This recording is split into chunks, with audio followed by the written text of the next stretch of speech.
It's a Friday. We don't slow down. We don't back off. We don't take it easy. We go full steam ahead. 3 hours of perfectly executed political analysis. Now, I don't know if this is considered slowing down for a Friday, but last night, I've been talking this up.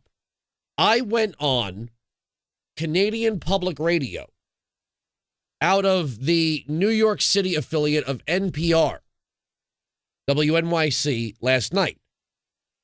And if you're a taxpayer, you'd be blown away by this facility.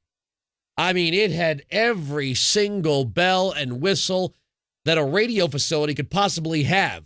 And I thought, wow, this is what I'm paying for. Now, understandably, they do get some funding from private sector donations, but a lot of it does come.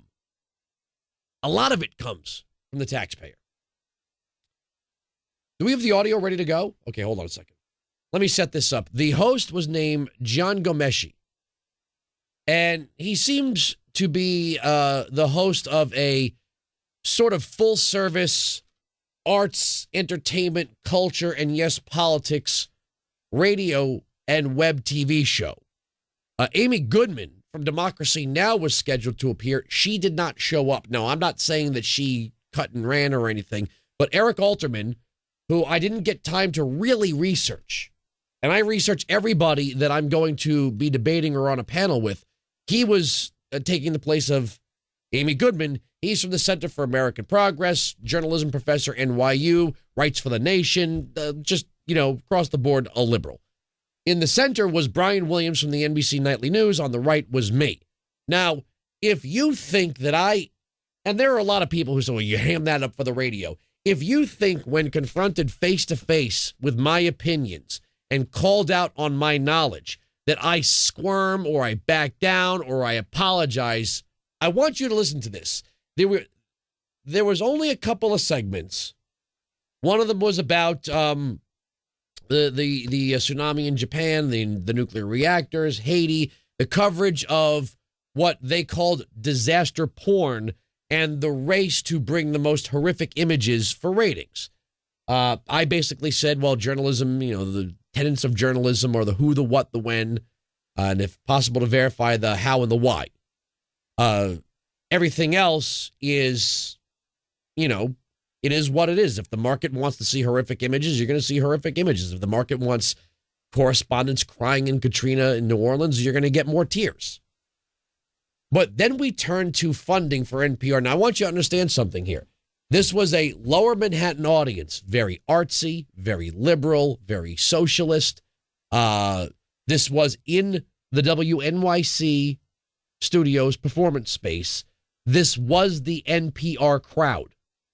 I was asked these questions on public radio, in a public radio audience. I could feel the people sharpening their knives when I was talking. Here we go. Play it. As a show carried on Canada's national broadcaster, the CBC, we're keenly observing the plight of public broadcasters in America. So just a few hours ago, I'm assuming you guys all heard this, the House in your country voted to defund public broadcasting in the United States. That's a funding cut of $445 million in 2013 alone. Now, speculation is that this will be defeated in the Senate, but basically this was saying we're taking the money, federal funds, away from NPR, National Public Radio in America. Andrew, does the U.S. government have a responsibility to fund public broadcasting? Only if you could find a warrant for it in the Constitution.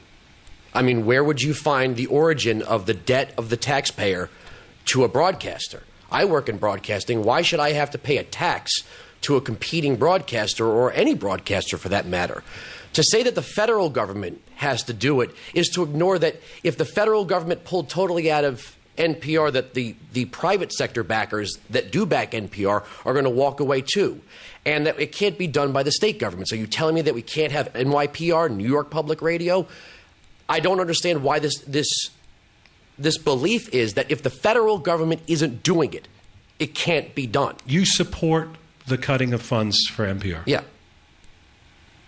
I'm not going to apologize for that. I mean, it's not whether I like the programming or not. Again, one of the problems that I have as a conservative in radio and as a conservative in thought is how far we have stretched clauses in our Constitution, how far we've allowed our government to run away for it, no matter who's in charge of the government. There are 18 specific enumerated powers for the Congress. There are various amendments, the Bill of Rights and so forth, and powers contained therein.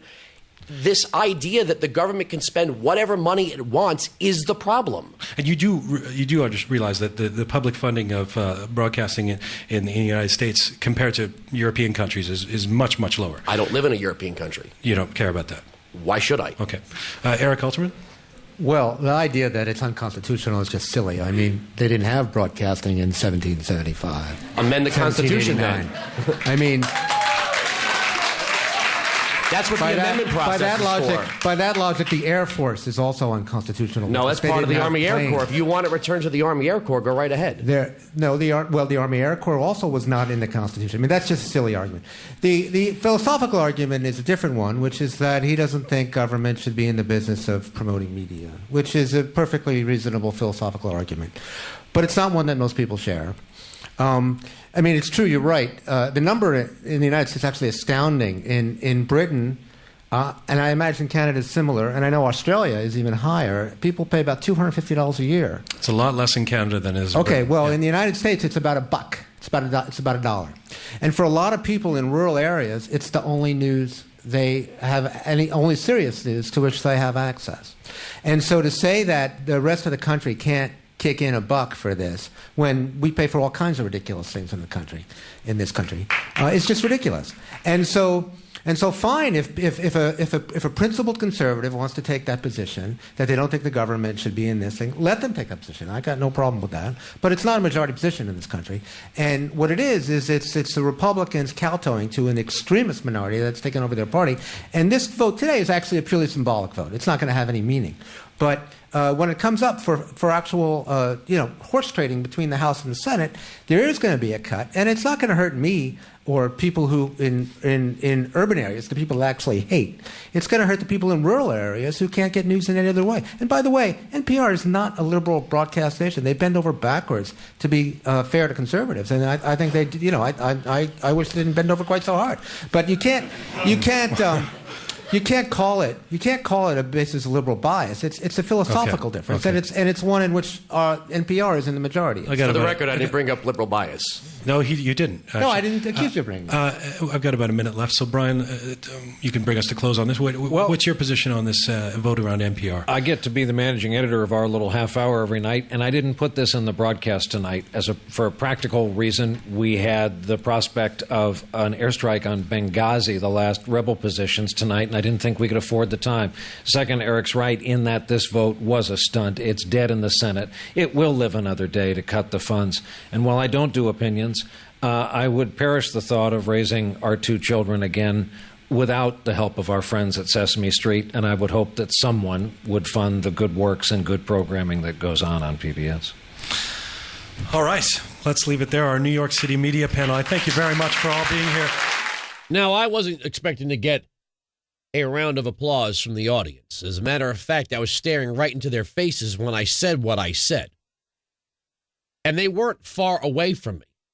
The first row was about 3 feet to 4 feet from where I was sitting. And here's the thing. How many times have you heard me make fun of NPR broadcasters? This is the Midday Forum here on Sirius XM Patriot. My name is Andrew Wilkow. I am the host. The telephone number is 1-866-957-2874. If you want me to air your comments, send them via electronic mail. Spell my name right. WILKOW at wilkowmajority.com. This broadcaster, who I have no animosity towards, no personal problem with, is fairly stereotypical of what public broadcasting produces. And maybe if he were more advanced in his career and I were a lesser conservative, the tactic of using the awkwardness of silence would have gotten me to apologize for my positions. Seemingly damning statement that other countries do this, that, or the other thing should get me to rethink whether or not we should do this, that, and the other thing, didn't play out well. Now, let me give you an example. Insert Bill Maher as more advanced and stronger in his abilities.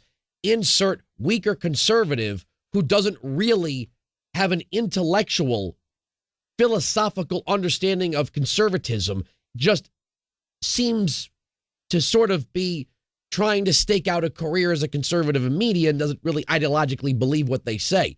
Then what would have happened is there would have been an awkward silence, and the weak conservative would have said, like, you know, I don't want to sound like I'm crazy or that I'm fascist in my. If you have to apologize for yourself, then you don't believe it. He was seeking to use the awkwardness of silence to draw me into a moment where I would fill the silence with something apologetic, which I was unwilling to do. I said, I'm not going to apologize for this. And the statement that, well, this is how the Europeans do it, I don't care. You know, in some countries, they circumcise the clitorises of their baby daughters. We don't do that here because it's done someplace else. Because there's clitoral circumcision in another country, many countries, I might add, doesn't mean we're going to do that here. The idea that, well, they do it in Europe. Well, let them do it in Europe. That's fine. I don't live in Europe. And this is, I'm not going to apologize for that either. The other side of this is which we didn't get time to. What we didn't get time to do is discuss how much of an influence the European and the Canadian governments have over broadcasting, which is censorship. The BBC, French state-run media, and the CBC engage in censorship. When the government is deciding what is going to be on the air versus what is not going to be on the air, that is censorship. In the United States, we passionately believe in free speech. This is something that they don't passionately believe in other countries. You say, well, what about the F word? There's a difference between censoring language and thought. You can air your political grievance. You can make your expression without using vulgar language. And if you desire to use vulgar language, hi, we're here on satellite radio. Even in the most criticized media environment, the only place you can't curse is on terrestrial radio. Everywhere else you can curse. But when the government is controlling broadcasting, television, radio, internet, it is censorship. And let me read to you the First Amendment so we're clear. Congress shall make no law respecting an establishment of religion or prohibiting the free exercise thereof or abridging the freedom of speech or of the press or of the right of the people to peaceably assemble and to petition the government for redress of grievances. When you look at the concept of a free press, it's supposed to be free from government. The freedom of the press is not a freedom from corporations or freedom from the ratings or the market or the sponsors and advertisers. It's free from the intervention by government. If government is funding the media outlet, that is by its very definition, intervention by government into media, which I am 100% against. No matter what the bias of NPR is, whether you perceive it to exist or not. 1-866-95-PATRIOT. And this thing about NPR being the only source of news in rural areas, this coming from an NYU journalism professor, what vacuum of thought conjures up this concept that there's some place in America not served by the internet, not served by satellite, not served by plain old television? My God. You would think this was 1928. You would think this was the beginning of radio and the burgeoning of the fairness doctrine. This is 2011. There's no place in America where NPR is the only source of information. 1-866-95. That's insanity. That is absolute insanity. So there it is. If you want to know what I'm like out of my comfort zone of my studio and my radio program, and I'm in public and I'm face to face with a hostile audience, and I wouldn't say the host was hostile. I don't think he was. I think if any, he was neither hot nor cold. But the audience was hostile. I'm still going to be me. I'm still going to say the exact. I even said to them on the way out, I said, had this kept going, I would have branched out into other deeper philosophical arguments, economic arguments, and censorship arguments. We're right, they're wrong. The arguments cannot be broken. And just for the record, before we go to break and I get calls, the two guests before our panel were Joy Behar and a writer named Fran Lebowitz, who shocked the audience. I mean, here she is, this sort of New York luminary of intelligentsia, saying that it was liberals in this city that are the ones pushing the smoking bans and the salt bans. And she was pretty much saying this is what happens when liberalism gets out of control, and the audience didn't know what to do with themselves. And Joy Behar was sitting there saying that it was being Joy Behar. Public broadcasting tends to produce milquetoast personalities, where the United States, whether left or right, produces strong personalities. We're right, they're wrong. That's the end of the story. Sirius XM Patriot.